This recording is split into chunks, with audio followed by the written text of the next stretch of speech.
Cannibalism Week! Oh, Matthew, what did you say? Cannibalism Week. Go back to sleep. You're having a weird dream. Cannibalism Week.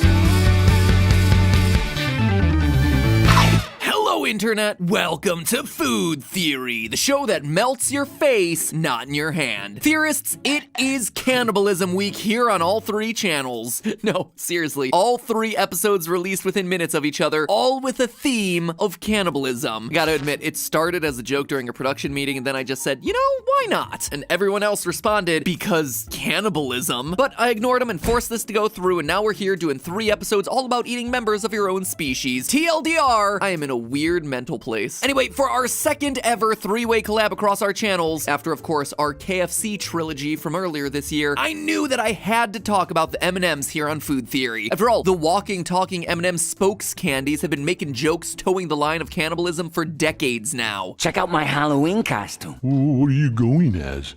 A cannibal. Oh. See what I mean? Funny stuff there, M&Ms, very amusing. Oh, here's another classic. You don't eat your own kind, it's unnatural. Here, give me this. Oh, I like crispy. Another PG-rated cannibalism joke.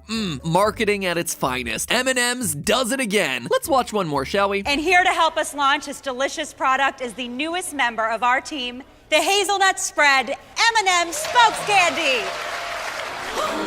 Oh my. What? Wait, for some reason I don't remember this one. You're telling me that they actually ate the new spokes candy? You ate the new spokes candy?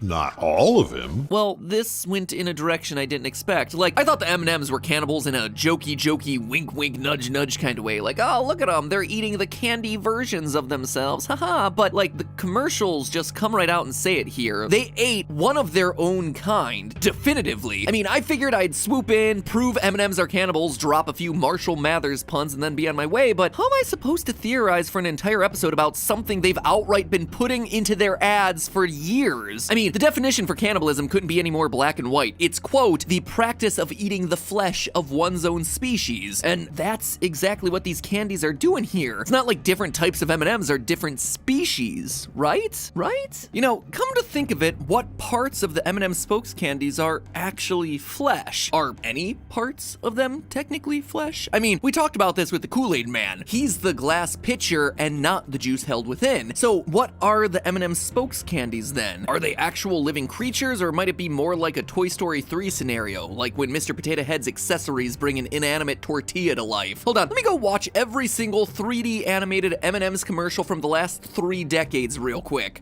Yep, okay, yep. Whoa, what is going on there? Yeah, you know what? Change of plans, friends. There's just too many questions floating around the M&M spokes candy universe, and it's high time that somebody got themselves some answers. So I'll do it. I'm gonna take the case. Get ready to taste justice, friends, because today's Food Theory is exploring what the M&Ms actually are and whether any of them have actually committed the crime of cannibalism. Yes, this is a real video that you clicked on and are about to watch. And yes, this is my job and I take it very seriously. Serious enough to design a special event 3-episode crossover all about cannibalism. What is wrong with me? Oh, it has been such a long 10 years. Ladies and gentlemen of the jury, before we go any further, we need to talk spokes candy anatomy. Exactly which parts of a spokes candy's body are and are not flesh. At a glance, it seems like an easy question to answer. The colored M&M area is delicious candy flesh, and then their limbs are made out of some kind of tan, non-chocolate flesh. And finally, their gloves and shoes are clothing. And I agree, those assumptions about spokes candy anatomy made sense if you've seen certain M&M commercials. Like the oddly racist one where a tribal M&M on an island wears no shoes or gloves. That right there is proof that those items are removable clothing. And then there's the whole slew of ads in which M&Ms get bites taken out of their bodies. Proof that their bodies are in fact edible. But when you watch every M&M commercial in existence like I did, you start running into ads that destroy everything that you thought you knew about spokes candy anatomy. Like this.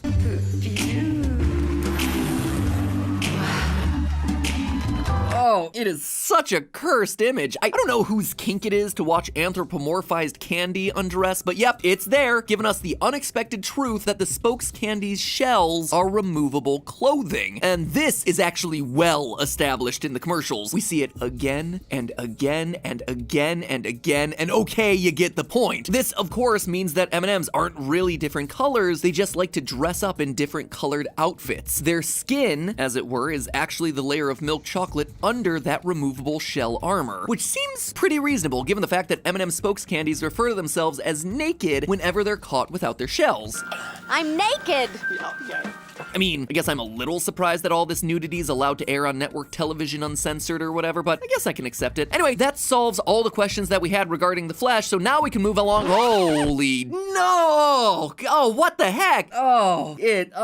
What is this? Editors, stop the video. We're gonna have to unpack this, because here we've been led to believe that the chocolate is the M&M skin, but in this one commercial, we see one, that the chocolate can be removed as clothing, and two, what the FCC actually cares about pixelating is this. In this French commercial, which is a follow-up to their Australian strip poker commercial, we see that the peanut is the actual nude part of the M&M. I don't want to show my, peanut. Theorists, do you understand what we've just uncovered, aside from Yellow's privates? This is proof that the Spokes Candy's milk chocolate is also not a part of their core essence, which makes no sense until you look a bit closer and start to see everything line up. We see in numerous commercials that Spokes Candies can feel things like heat and pain, but the thing is, they only really seem to feel those sensations with their limbs. Bites are constantly being taken out of the M&M Spokes Candies quote-unquote bodies in these commercials, and yet even when they have a huge chunk of chocolate missing from their heads or their butts, they're not especially phased. They continue their chit-chat. They continue walking around. They are just so nonchalant about whatever physical pain they're in or whatever chunk of their body is missing, which leads me to believe that a chunk of their body isn't missing. Theorists, all of this evidence supports the idea that it isn't just the candy shell that's edible removable clothing. The milk chocolate underneath is edible removable clothing too. And this, of course, leads us to a bigger, potentially terrifying question. What then do these Spokes Candy creatures actually look like underneath their clothing? Something like this, perhaps? I promise this isn't just me trying my best to give you all nightmares. We actually have canonical insight into what the insides of M&M Spokes Candies look like. Take this commercial where Orange undergoes an operation to change him from crispy M&M to pretzel M&M. There is no way that you're putting a giant pretzel inside me! Listen, buddy, I'm not too thrilled about this either. And thanks to that operation, we get a glimpse into what's going on inside Orange's body. Human-like bones in his human-like legs, and an actual pretzel embedded inside his shell. This, of course, means that when you take away all the clothing, edible and otherwise, Orange's body looks like this, a series of disconnected limbs and facial features. Perhaps there are some nerve strands connecting them, considering that nerves don't show up on x-rays, but I'm not so sure. Spokes Candies are able to move their free-floating eyebrows without problems, so that could very well apply to the rest of their body parts too. But what this means is that Yellow, the peanut M&M, looks a little something like this. Blue, the almond M&M, looks similar, and the three milk chocolate Spokes Candies of red, brown, and green are the most bizarre of all. So, having established all of that, we now turn to the question of cannibalism. You saw what was left of the hazelnut spread Spokes Candy. Nothing but his clothes and a few stray crumbs. They definitely ate him, but was it cannibalism? Because remember, cannibalism is the practice of eating the flesh of one's own species. And ladies and gentlemen of the jury, the anatomy of these Spokes Candies proves that they are indeed different species. For this proof, we need to look no further than phylogenetics, the study of the evolutionary history and classification of different organisms. By considering all the known evidence about an organism, scientists are able to place it within a chart that shows its evolutionary lineage. From there, organisms are classified into kingdoms, genuses, species, etc., based on similar traits. How does the real-life study of phylogeny help us with our fictitious M&M classification, you ask? Well, as we saw in that earlier commercial, You don't eat your own kind, it's unnatural. Here, give me that. Ooh, I like crispy.